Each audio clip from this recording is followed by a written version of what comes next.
Good evening all of you. तुमच्या सर्वांचं Rahuri agree academy या प्लॅटफॉर्मवरती सहर्ष स्वागत.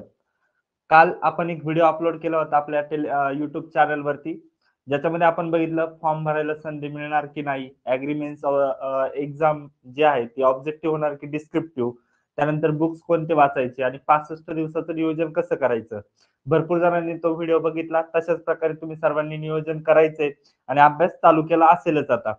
त्यानंतर आज जे काय आपण बघितलं की शुद्धीपत्रक जे प्रसिद्ध झालं त्याच्यामध्ये जाहिरातीचं जे काही 258 जागा आहेत त्याच्यात प्रत्येक कास्टला किती जागा, त्याचं डिवायडेशन कोणत्या कोणत्या पोस्टला किती जागा आहेत, तर ते सर्व माहिती आलेली आहे. त्यानंतर अर्ज करायला सुरुवात कधी होणार, त्याचा कालावधी किती आहे, त्यानंतर ज्यांनी अगोदर अर्ज केलाय त्यांनी आता काय करायचं, त्यानंतर अर्ज करण्यासाठी पात्र कोण आहेत, कोणत्या कोणत्या शाखेचे विद्यार्थी हे इलिजिबल आहेत त्यासाठी, त्यानंतर संवर्ग कोणते निवडायचे, त्यानंतर अर्ज सादर करण्याचा कालावधी आणि अर्ज सादर करताना ज्या चुका होतात आपल्याकडून त्या चुका कशा टाळायच्या याबद्दल बघणार आहोत. जे विद्यार्थी सध्या नव्याने तयारी करतायत आणि जे विद्यार्थी आताच पास आउट झालेले आहेत आणि पहिल्यांदाच परीक्षा देत आहेत, त्यांनी अजून आपला जे अकाउंट आहे ते एमपीएससीच्या वेबसाईटवरती आपलं फॉर्म भरताना जे लागतं तर ती प्रोफाईल पण तयार केलेली नाहीये. तर यावेळेस आपल्याकडून हलगर्जीपणा म्हणा किंवा डॉक्युमेंट असतील तर ते डॉक्युमेंट व्यवस्थित जर अपलोड झाले नाही तर भरपूर सारा अभ्यास करून म्हणजे तुम्ही प्री क्वालिफाय केली, मेन्स क्वालिफाय केली, पण जेव्हा तुम्ही इंटरव्ह्यू पण देता आणि जेव्हा आपली कागदपत्र डीव्ही येतो डॉक्युमेंट व्हेरिफिकेशन, त्यावेळेस आपल्याला तिथून जर आपण ते जे प्रॉपर डॉक्युमेंट पाहिजे होतं ते तिथं सादर न केल्यामुळे आपल्याला पोस्ट पण सोडावी लागते. त्यामुळे एवढा अभ्यास करून पण फायदा होत नाही किंवा जर चुकीची माहिती भरली तर त्याचाच आपल्याला परत पुढे परिणाम भोगावे लागतील. त्यामुळं आताच आपण जे फॉर्म भरताना कोणत्या कोणत्या चुका टाळायच्या आहे तर हे पण बघणार आहोत. काल आपण जो व्हिडिओ अपलोड केला त्याच्यामध्ये भरपूर जणांचे बेसिक प्रश्न होते, कारण ते सुरुवातीला आता तयारी करतायत. मग त्यामुळे त्यांच्याही प्रश्नांची उत्तरं आज आपण याच्यातून ह्या व्हिडिओतून देणार आहोत. तर बघा, आज जे शुद्धीपत्रक आलेलं आहे त्याच्यामध्ये काय सांगितलंय की महाराष्ट्र कुस्ती परीक्षा जी 258 जागा आहे त्याच्यामध्ये कधी होणार पेपर 1 डिसेंबर 2024 ला. याच्यामध्ये कृषी उपसंचालक या पदाच्या गट अ एकूण 48 जागा, जे आपण मागच्या व्हिडिओमध्ये तुम्हाला जागा किती असणार आहे कॅटेगरी म्हणजे कृषी उपसंचालकच्या, तालुका कृषी अधिकारी किंवा मंडळ कृषी अधिकारी हे सांगितलं होतं. त्याच्यामध्ये आता कास्ट वाईज किती जागा आहे तर जवळपास सर्वसाधारणला याच्यामध्ये 48 जे पद आहेत म्हणजे याच्या अगोदर जी 400ची ऍड 399ची ऍड 2018 साली आली होती, त्यानंतर एवढ्या मोठ्या प्रमाणात डीडीएच्या जागा आलेल्या आहेत. त्यामुळे जे आता सध्या मंडळ आहेत किंवा तालुका कृषी अधिकारी आहेत तर त्यांच्यासाठी गोल्डन ऑपॉर्च्युनिटी आहे की त्यांना आता वरच्या पदावर जायला चांगलं आहे, कारण प्रमोशनला खूप दिवस लागतात. त्याऐवजी इकडून एक्झाम मधून त्यांचं लवकरात लवकर सिलेक्शन होऊन गेली या पदावर. तर बघा, पहिलं सर्वसाधारण इथे जवळपास अनुसूचित जातीला 4 जागा आहेत. तसंच जर बघितलं इतर मागासवर्गीयला 4 जागा आहे. त्यानंतर जे सामाजिक आणि शैक्षणिक दृष्ट्या मागासवर्ग आहेत त्याला 4 जागा आहेत.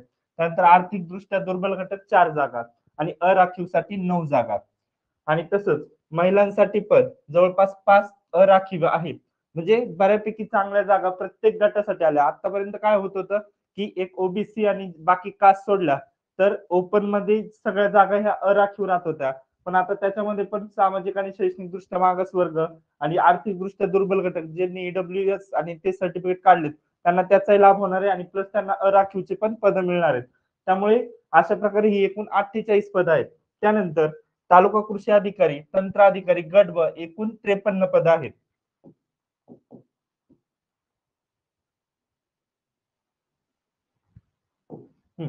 एकूण एकूण किती 53 पद.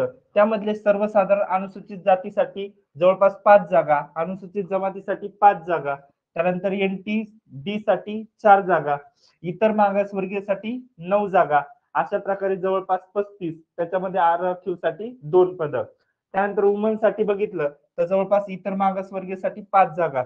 आतापर्यंत आपण जे डीडी असतील किंवा आता सध्या टीओच्या पोस्ट असतील याच्यामध्ये बऱ्यापैकी अनुसूचित जाती जमाती असतील ह्या कास्टसाठी जागा किंवा इतर मागासवर्गीय या या कास्टसाठी चांगल्या प्रकारे जागा आहेत. त्यानंतर अराखीव मध्ये पण 2 आणि 1 अशा प्रकारे जागा आहेत. कृषी अधिकारी कनिष्ठ व इतर गट ब एकूण 157 पद. आता याच्यामध्ये जवळपास इतर मागासवर्गीयसाठी 43 जागा आणि महिलांसाठी 19 जागा. आता ह्या 43 जागा ज्या सर्वसाधारणसाठी आहेत तेवढ्याच परत अराखीव पद 25. म्हणजे जर ओबीसी मधून तुम्ही फॉर्म भरला असेल तर तुमच्यासाठी 43 जागा आणि प्लस वरच्या अराखीव मधल्या 25 जागा, म्हणजे अशा म्हणून तुम्हाला जवळपास 68 जागा या एकट्या ओबीसी साठी आहेत मंडळच्या फक्त. त्यामुळे एक बंपर धमाका म्हटलं तरी पण चालेल. अशा प्रकारे आपल्याला ही म्हणजे खूपच चांगली अपॉर्च्युनिटी आहे इथे, कारण एवढ्या मोठ्या प्रमाणात म्हणजे मंडळच्या तर जागा आहेत पण टीओ आणि डीडीएच्या पण चांगल्या जागा आहे ओबीसी साठी. त्यानंतर महिलांसाठी जवळपास 19 जागा आणि त्याच्यात अराखीवसाठी 11 जागा, अशा दोन्ही जागा त्यांच्यासाठी राखीव आहेत.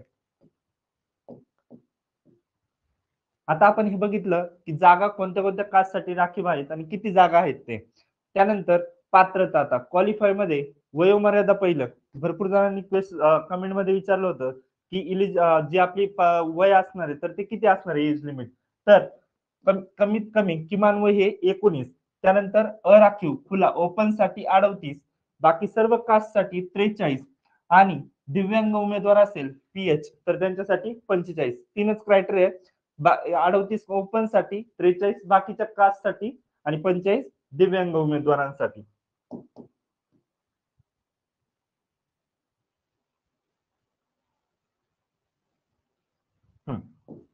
बघा आता काय सांगितलं याच्यासाठी इलिजिबल कोण कोण असणार आहे. तर जे काय ऍग्रिकल्चरच्या जेवढ्या काही शाखा आहेत, कृषी आणि कृषीच्या सर्व संलग्न शाखा, या सर्व त्यासाठी इलिजिबल असणार आहे.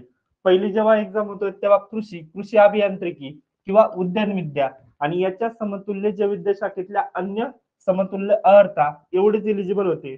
त्यानंतर 2011 नुसार जी आर नुसार बायोटेक असेल, होम सायन्स असेल, फिशरी सायन्स असेल, त्यानंतर एबीएम असेल, त्यानंतर फूडटेक असेल आणि हॉर्टिकल्चर असेल तर ह्या ब्रांच साठी इलिजिबल होतं. आता त्यानंतर 2021च्या जी आर नुसार सर्व ज्या काय आपल्या बीएससी अग्रीच्या आपण समतुल्य सर्व ब्रांचेस केलेल्या आहेत, बीएससी ऑनर्स या कृषी पदवीशी समतुल्य आपण ठरवलेले आहे. त्यामुळे आता काय आहे तर उद्यान त्यानंतर म्हणजे हॉर्टिकल्चर, सामाजिक विज्ञान, त्यानंतर ऍग्री इंजिनिअरिंग, ऍग्री बायोटेक, त्यानंतर ऍग्रिकल्चर फॉरेस्ट्री, ऍग्रिकल्चर फिशरी, त्यानंतर फूडटेक, त्यानंतर बीएससी एबीएम, एबीएम ची पण, त्यानंतर बीबीएम कृषी आणि बीबीए कृषी. ओके, एबीएम तर आहे, त्याचबरोबर बीबीएम आणि बीबीए कृषी हे पण कोर्सेस म्हणजे हे जे डिग्री आहेत तर ह्या सगळ्यांसाठी इलिजिबल आहेत. म्हणजे ऍग्रिकल्चर आणि त्याच्या सर्व ब्रांचेस म्हणजे सर्वांसाठी हे इलिजिबल आहे. सर्वजण फॉर्म भरू शकतात. प्लेन बीएससी, प्लेन जे काही डिग्री आहेत म्हणजे बीएससी सायन्स किंवा बीए बीकॉम हे भरू शकतात का तर नाही, फक्त जे काही कृषीचे विद्यार्थी आहेत तेवढेच फॉर्म भरू शकतात. त्यानंतर पुढचा, भरपूर जणांनी ही एक कमेंट केली होती की पदवीच्या शेवटच्या वर्षात असेल तर आपण फॉर्म भरू शकतो का. आता सध्या तुम्ही 7 सेमिस्टर मध्ये आहे तर त्या भरपूर जणांना हा प्रश्न पडला होता. तर त्यांच्यासाठी पदवीच्या शेवटच्या वर्षाच्या परीक्षेत जे बसलेले उमेदवार आहे ते पूर्व परीक्षेच्या प्रवेशासाठी पात्र असतील, म्हणजे तुम्ही आता फॉर्म भरू शकता. पण मुख्य परीक्षेच्या प्रवेशाकरता अर्हता प्राप्त जी काही डिग्री लागणार आहे, म्हणजे तुम्ही जर मेन्स परीक्षेला जर प्री क्वालिफाय केले आणि मेन्स परीक्षेला बसला तर त्यावेळेस प्रवेशासाठी आपल्याला अर्ज करावा लागतो मेन्स एक्झाम साठी. पण त्यावेळेस आवश्यक अर्ज आणि माहिती सादर करण्याची जी काही लास्ट डेट असणार आहे त्यावेळेस तुमच्याकडे पदवी परीक्षा उत्तीर्ण होणं अनिवार्य राहील. म्हणजेच जर आता तुम्ही 7 सेमिस्टरला आहे, तुमची डिग्री ही जवळपास मेच्या शेवट आणि सर्टिफिकेट येताना तुम्हाला जून जुलै पर्यंत वाट पाहावी लागेल. आणि आपली जी काही मेन्स एक्झाम आहे ती मार्च एप्रिलच्या दरम्यान होईल, किंवा ते आता टाइम टेबल यायचं पण मार्च एप्रिलच्या दरम्यान होऊ शकते. तर त्यावेळेस मेन्सला तुम्हाला फॉर्म भरायला हे जानेवारी फेब्रुवारी मध्ये फॉर्म भरावे लागेल, लास्ट डेट तेव्हा असेल मेन्सला अप्लाय करण्यासाठी. त्यावेळेस जर आपल्याकडे डिग्री सर्टिफिकेट नसेल त्यामुळे तुम्ही तिथे अपात्र ठरू शकता. त्यामुळे पूर्व परीक्षेसाठी फक्त तुम्हाला जर ट्रायल म्हणून हा पेपर द्यायचा आहे आणि द्यायचा असेल तर तुम्ही नक्कीच फॉर्म भरू शकता, पूर्व परीक्षेचा अनुभव घेऊ शकता. पण मेन्सला तुम्हाला जेव्हा तुम्ही इलिजिबल जर झालात तर त्यावेळेस तुमच्याकडे पदवी परीक्षा प्रमाणपत्र उत्तीर्ण म्हणजे आवश्यक आहे आपल्याला, त्यावेळेस आपण पास आउट झालो पाहिजे. ठीक आहे. त्यानंतर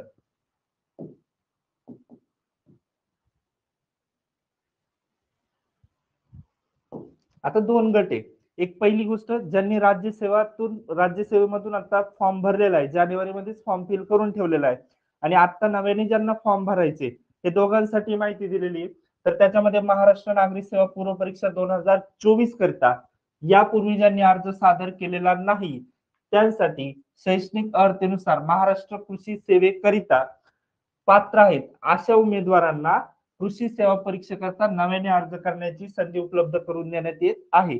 आपण हे बघितलंय की आपल्याला ज्यांनी फॉर्म भरलेला नाही अगोदर राज्यसेवेसाठी, त्यांना आता महाराष्ट्र कृषी सेवा परीक्षेसाठी तुम्ही जर इलिजिबल आहेत, तुम्ही कृषी पदवीधर आहात, तर तुम्ही फॉर्म नव्याने अर्ज भरू शकता. त्यानंतर नव्याने अर्ज करणाऱ्या अर्हता प्राप्त उमेदवारांना फक्त महाराष्ट्र कृषी सेवेकरता अर्ज सादर करता येईल. राज्यसेवेतले जी काही पोस्ट आहेत अगोदरच्या, त्याच्यासाठी आपल्याला अप्लाय करता येणार नाही. आता फक्त जेव्हा लिंक ओपन होईल, उद्यापासून फॉर्म भरायला स्टार्ट होईल, त्यावेळेस तुम्ही फक्त महाराष्ट्र कृषी सेवेकरताच अर्ज करू शकता. त्यानंतर महाराष्ट्र नागरिक सेवा राजपत्रित पूर्व परीक्षा 2024 ज्यांनी यापूर्वी अर्ज केलेले असतील, अशा शैक्षणिक अर्हतेनुसार महाराष्ट्र कृषी सेवेकरता देखील पात्र ठरतात. मग ज्यांनी अगोदर फॉर्म भरले त्यांच्यासाठी काय, तर त्यांच्यासाठी विकल्प सादर करण्याची संधी उपलब्ध करून देण्यात येत आहे. त्यांनी विकल्प सादर करणं आवश्यक राहील. जर तुम्हाला ऍग्रिकल्चरची मेन्स द्यायची आहे, तर त्यासाठी तुम्हाला पहिले विकल्प सादर करावे लागतील. म्हणजे ज्यांनी अगोदर फॉर्म फिल केलेले आहेत त्यांना आता विकल्प सादर करण्याची संधी उपलब्ध करून दिली जाईल.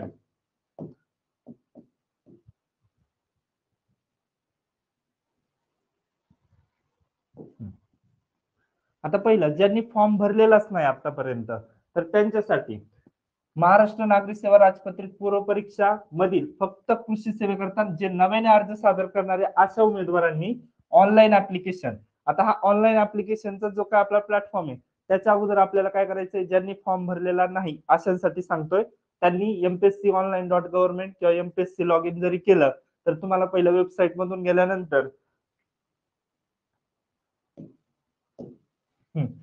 त्याच्यामध्ये तुम्ही जेव्हा जाणार आहे, तर तिथे तुम्हाला पहिला ज्यांनी अगोदरच तिथे आपली माहिती भरून जर ठेवलेली असेल, आपला ऑलरेडी अकाउंट असेल, तर त्यावेळेस तुम्हाला फक्त काय विचारणार आहे, ईमेल आयडी किंवा फोन नंबर.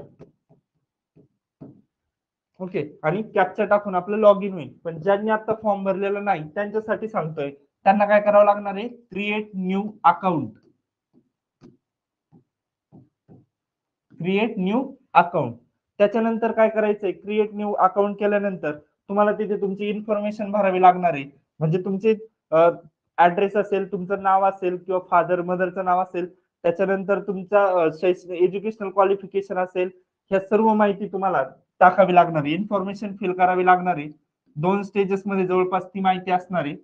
त्यानंतर स्टेज 3 मध्ये तुम्हाला डॉक्युमेंट कोणते कोणते लागतात, तर ते डॉक्युमेंट अपलोड करावे लागणार आहे, तिथे डॉक्युमेंट टाकावे लागणार आहे. त्यानंतर ही तुमची माहिती अपलोड झाली म्हणजे तुमची प्रोफाईल आता तयार झालेली पूर्ण इन्फॉर्मेशन आणि डॉक्युमेंट टाकून. त्यानंतर तुम्हाला काय करायचंय, तिथे ऑनलाईन ऍप्लिकेशन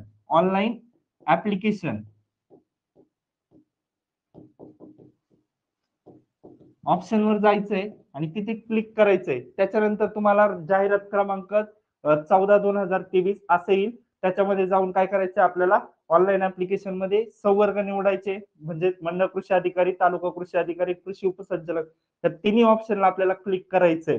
आणि त्याच्यानंतर मग काय करायचंय, पेमेंट करायचंय. शेवटी प्रत्येकानं स्टेटस बघायचंय. काय जेव्हा आपलं पूर्ण पेमेंट होतं, त्यानंतर परत मागे येऊन आपली जी काही जाहिरात आहे त्याच्या पुढे आपण माय अकाउंट मधून आपलं पेमेंट पेड झालंय का नाही याचा आपलं फक्त एकदा व्ह्यू बघायचा आहे. कारण कधी कधी असं होतं, पेमेंट अडकलं जातं आणि तुमचं पेमेंट होत नाही, तर फॉर्म सबमिट होत नाही आणि तुम्हाला परीक्षा देता येत नाही, असं झालेलं आहे. त्यामुळे पेमेंट झालं का नाही परत एकदा चेक करून घेत चला. ठीक आहे. त्यानंतर पुढचं इकडे बाकीच्या सगळ्यांना माहितीच आहे, ज्यांनी ऑलरेडी अकाउंट तयार केलेलं आहे त्यांना फक्त आता काय करायचं, ईमेल आयडी, फोन नंबर टाकून कॅप्चा टाकून नंतर आपल्याला काय करायचंय, ऑनलाईन ऍप्लिकेशन ऑप्शन वर जायचंय. तिथं 2014-23 आपली जाहिरात निवडून तिथं चेक एलिजिबिलिटी करायचंय. बघा, ऑनलाईन ऍप्लिकेशन ह्या ऑप्शन वर आपण गेलो. त्यानंतर 414/2023 हा आपला जाहिरात क्रमांक आहे. इथे जाऊन आपल्याला फॉर्म भरायचा आहे. बघायचं तिथे राज्य सेवा पूर्व परीक्षा जी काय आपलं संयुक्त नागरिक सेवा पूर्व परीक्षा आहे आणि त्याच्या पुढे हा क्रमांक असेल जाहिरात क्रमांक 414/2023 याच्यावरती उपलब्ध करून देण्यात आलेल्या चेक एलिजिबिलिटी बटनावर क्लिक करून अर्ज सादर करायचा आहे. ठीक आहे. आणि मग तिथे जी काय माहिती विचारली ती पूर्ण भरायची. म्हणजे ज्यांनी फॉर्म भरलेला नाही त्यांनी ऑनलाईन ऍप्लिकेशन याच्यावरती जाऊन त्यानंतर चेक एलिजिबिलिटी ह्या ऑप्शन मध्ये आपल्याला सर्व काय करायचंय फॉर्म भरायचा आहे. त्यानंतर ज्यांनी ऑलरेडी फॉर्म भरलेला आहे अशांकरता ज्यांनी यापूर्वी अर्ज सादर केलेले असतील अशा उमेदवारांनी काय करायचंय विकल्प सादर करण्यासाठी आयोगाच्या जी काय वेबसाईट आहे त्याच्यावर जाऊन माय अकाउंट ओके राईट साईडला आपल्याला माय अकाउंट ऑप्शन दिसणार आहे तिथे जाऊन जाहिरात क्रमांक 414/2023 याच्यावर क्लिक करून व्ह्यू जो ऑप्शन असणार आहे तिथे 414/2023 म्हणजे माय अकाउंट मध्ये गेलो त्यानंतर तिथे व्ह्यू बटन असणार आहे व्ह्यू बटनावर क्लिक करून रिचेक एलिजिबिलिटी ह्या ऑप्शनवर जायचं आहे आणि तिथे क्लिक करून उजव्या बाजूला जो काही कॉलम असणार आहे तर तिथे अप्लाय करायचे आपल्याला संवर्गासाठी कोणत्या संवर्गाला आपल्याला अप्लाय करायचंय आणि नंतरून सबमिट करायचंय. आता याच्यामध्ये तुम्ही जर मंडळ कृषी अधिकारी किंवा ऑलरेडी तालुका कृषी अधिकारी असाल तर तुम्हाला डीडीए साठी तुम्हाला तिथे क्लिक करायचंय. तुम्ही जर मंडळ असाल तर तुम्हाला तालुका आणि डीडीए आणि जे काहीच नसते सध्या म्हणजे ज्यांनी सुरू अभ्यास करताय तर त्यांनी तिन्ही पण संवर्गासाठी क्लिक केलंय का नाही एकदा बघून घ्यायचंय तिन्ही पण. कारण जर तुम्ही आता क्लिक केलं नाही तर नंतरून शेवटला त्याचा प्रॉब्लेम होऊ शकतो. कारण आताचीच 2022च्या हा इश्यू आहे की 2-3 जणांनी जे काही प्रेफरन्स द्यायचे होते तर त्यावेळेस म्हणजे लास्टला प्री झाली मेन्स झाली इंटरव्ह्यू झाला आणि फायनलला फक्त प्रेफरन्स द्यायचे होते की मंडळ टीओ आणि डीडी याच्यासाठी क्लिक करायचं होतं फक्त ते त्यांच्यावर लक्ष गेलं नाही त्यांनी त्या वेळेमध्ये तिथे क्लिक करून ते सबमिट केलं नाही त्यामुळे त्यांची पोस्ट गेली. त्यामुळे अशा खूप छोट्या छोट्या चुका आता सध्या त्यामुळे तुम्हाला अलर्ट राहणं गरजेचं आहे. तर त्याच्यासाठी काय करायचंय ज्यांनी फॉर्म भरलाय आणि ज्यांना मेन्स द्यायची आता तर त्यांनी माय अकाउंट मध्ये जाऊन व्ह्यू बटन क्लिक करून रिचेक एलिजिबिलिटी वरती जायचंय आणि तिथे अप्लाय करायचंय तिन्ही संवर्गाला आणि सबमिट करायचंय एवढंच आपल्याला परत फी भरायची आवश्यकता नाही आता ज्यांनी ऑलरेडी भरलाय त्यांना फी भरावी लागणार नाही ओके. आणि बाकीच्यांसाठी पेमेंट पेड झालंय का नाही याचं स्टेटस एकदा चेक करून घ्या ज्यांना आता अर्ज करायचा आहे त्यांनी.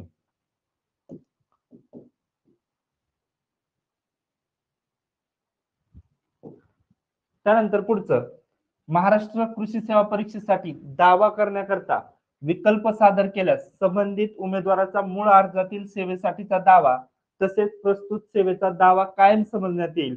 सदर विकल्प सादर करताना मूळ अर्जातील दाव्यांमध्ये कोणताही बदल करता येणार नाही. म्हणजेच आता काय झालंय राज्यसेवेमध्ये जेव्हा तुम्ही पहिला फॉर्म भरला जानेवारीमध्ये त्यावेळेस भरपूर जणांनी ओबीसी मधून न भरता ओपन मधून भरलाय पण आता ज्यांच्याकडे सर्टिफिकेट आले तर ते आता परत त्याच्यामध्ये चेंजेस करू शकत नाही डॉक्युमेंट आता तुम्ही अपलोड करू शकत नाही.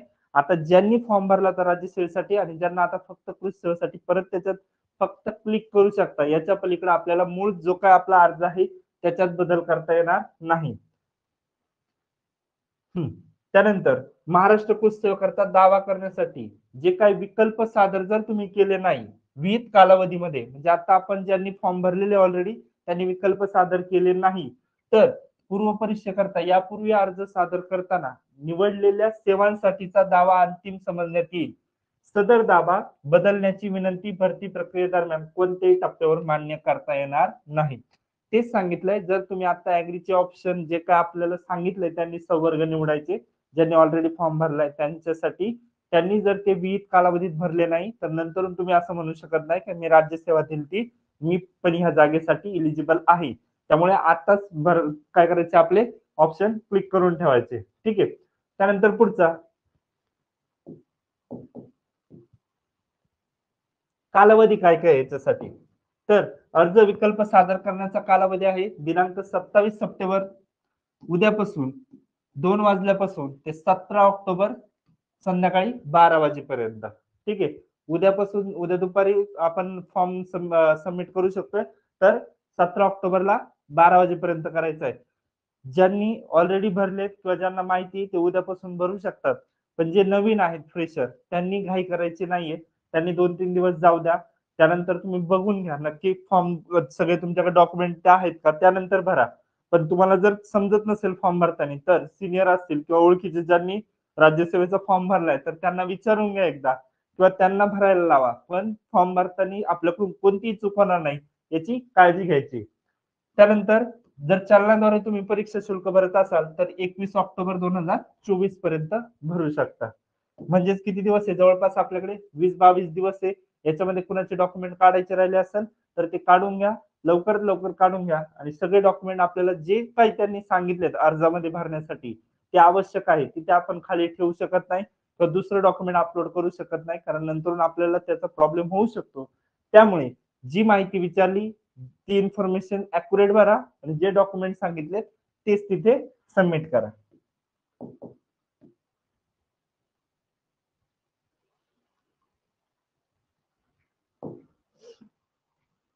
त्यानंतर पुढचं, आता जे काही महाराष्ट्र नागरिक सेवा राजपत्रित संयुक्त पूर्व परीक्षेतील जे नव्याने अर्ज करणारे विद्यार्थी आहेत त्यांच्यासाठी सेंटर कोणते असणार? फक्त अमरावती, छत्रपती संभाजीनगर, नागपूर, नाशिक, मुंबई आणि पुणे. आपण ज्यांनी राज्यसेवेचे फॉर्म भरले त्यांना पहिल्यांदा जिल्हा निवडायचा, जिल्हा सेंटर निवडण्याची चॉईस होती. ओके, त्यावेळेस आपण भरलेले आहेत. पण ज्यांना आता भरायचे त्यांच्यासाठी फक्त आता हे 6 सेंटर, कारण आयवाला पण मॅनेजमेंटसाठी आणि सगळ्या गोष्टींसाठी सोयीस्कर आणि सेंटर पण पहिले फुल झाले असते बाकी. त्यामुळे अमरावती, छत्रपती संभाजीनगर, नाशिक, पुणे, मुंबई आणि नागपूर एवढेच सेंटर सध्या तुमच्याकडे आहेत. त्यानंतर महाराष्ट्र नागरिक सेवा राजपत्रित संयुक्त पूर्व परीक्षा 2024च्या आयोजनाच्या सुधारित दिनांकास अन्य संस्थेची परीक्षा असल्यास उमेदवारास कोणती परीक्षा द्यावायची आहे याबाबतचा निर्णय कोणी घ्यायचा आहे? उमेदवारांनी स्वतः घ्यायचा आहे.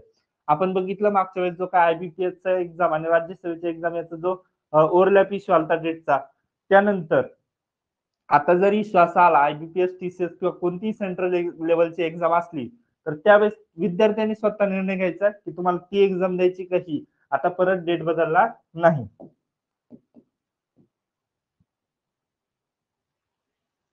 काय काय सांगितलं मग या शुद्धीपत्रकामध्ये आपल्याला? एकतर इलिजिबल कोण आहेत? तर सगळ्यात ज्या कृषी शाखेच्या जेवढ्या काही संलग्न शाखा आहेत त्या सगळ्या इलिजिबल आहेत. वयोमर्यादा 38 आणि 43 एवढी आहे. त्यानंतर जागांचं आपण डिवायडेशन बघितलं आणि फॉर्म भरताना काय काय करायचं तर त्याच्यातलं आता पहिली गोष्ट 3 संवर्गासाठी क्लिक करायचंय ज्यांच्याकडे काय नाही त्यांनी, आणि ज्यांच्याकडे मंडळ पोस्ट आहे त्यांनी टीओडीडीएस साठी क्लिक करायचंय.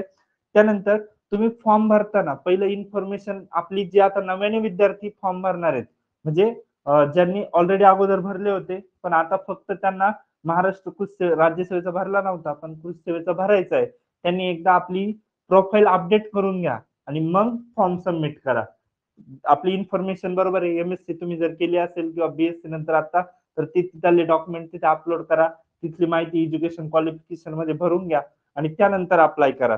त्यानंतर दुसरं, कारण जे प्रीला आपण फॉर्म माहिती भरतो ती शेवटला आपल्याकडे डीबीच्या वेळेस लागत असते किंवा इंटरव्ह्यूला त्यांच्याकडे असते. त्यामुळे प्रीला जे काय आपण फॉर्म भरतो तोच महत्वाचा आहे त्याच्यासाठी. त्यानंतर डॉक्युमेंट मध्ये महत्वाचं की कास्ट सर्टिफिकेट असेल तर ते बघून घ्या. आता कास्ट सर्टिफिकेट तुमचं कुणबीचं लागेल जे आता लास्ट मोमेंटला ज्यांनी काढलेले आहेत सध्या 2-3 महिन्यामध्ये. त्यानंतर एमएससी सर्टिफिकेट ते असतील तर ते पण फिल करा तिथे. त्यानंतर नॉन फेमिलियर याची डेट कधीपर्यंत आहे, जर 2024 पर्यंतच त्याची व्हॅलिडिटी असेल तर आता नवीन काढायचंय आणि ते तुम्हाला अपलोड करायचंय. जुनं अपलोड करू नका, आता नवीन काढून घ्या पटकन. त्यानंतर पुढचं, आता प्रोफाईल अपडेट केली तुम्ही त्यानंतर कसा भरायचा ते पण सांगितलं. एमपीएससी आपल्या वेबसाईटवर जाऊन कोणत्या कोणत्या याच्यामध्ये भरायचं ते सगळं सांगितलेलं आहे. त्यानंतर फॉर्म भरताना काळजी घ्या, परत एकदा सांगतोय, चुका करू नका. नाही समजलं तर सिनियरला विचारा किंवा जवळ ज्यांना कुणाला अनुभव असेल त्यांना विचारा.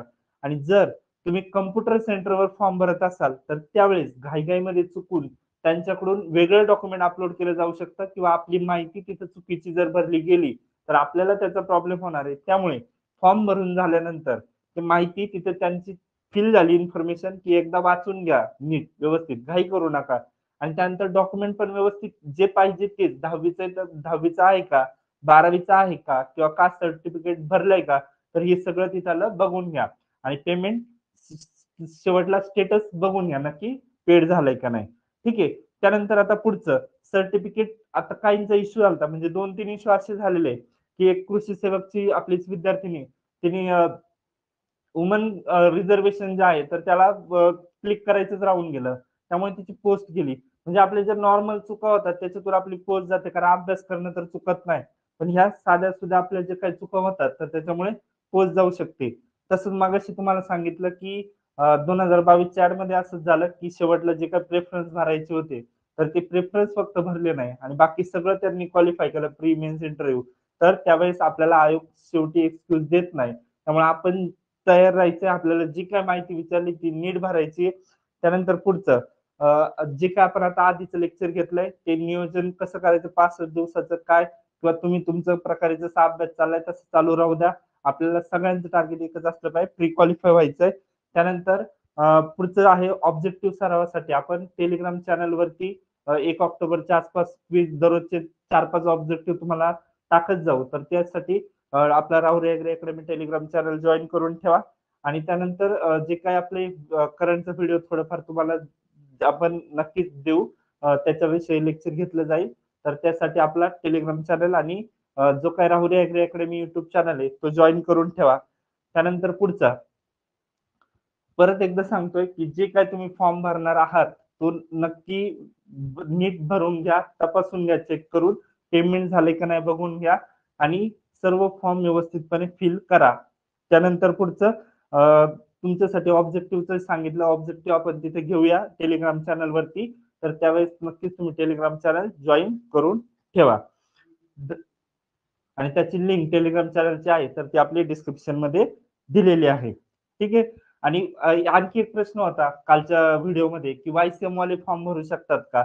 जर तुमचं जी काही डिग्री आहे वायसीएम मधून पण आपण ऍग्रीकल्चरची डिग्री घेतो किंवा हॉर्टिकल्चरची घेतो, तर ती जर डिग्रीचं एज्युकेशन असेल तर तुम्ही फॉर्म फिल करू शकता.